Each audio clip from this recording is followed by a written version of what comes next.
हुकूमत का इम्तिहान होती है कि किस तरह इंतजामिया इदारे और सूबे की क़यादत आवाम को मुश्किलात से निकालते हैं। आज पंजाब के मुख्तलिफ इलाके कुदरती आफत की जद में हैं। रावलपिंडी और चकवाल जैसे इलाकों में सूरत हाल संगीन है, जिसके पेश नज़र वज़ीर आला पंजाब मरीम नवाज शरीफ ने पंजाब के कई इलाकों में रेन एमरजेंसी नाफिज कर दी है।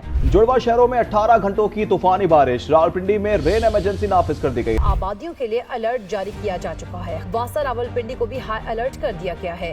रेन एमरजेंसी नाफिज कर दी गई है और अमला और हैवी मशीनरी नशीबे इलाकों में तैनात कर दिए गए हैं। वज़ीर आला मरियम नवाज, ज़िले इंतजामिया, पुलिस, रेस्क्यू 1122 सब एक ही मिशन पर हैं, जो है सिर्फ अवाम की हिफाजत। कश्तियों से रेस्क्यू किया जा रहा है, मुतबादिल रास्ते इस्तेमाल किए जा रहे हैं और अस्पतालों को हाई अलर्ट कर दिया गया है। हुकूमत के इक़दामात के साथ साथ अब अवाम को भी अपनी जिम्मेदारी का सबूत देना है।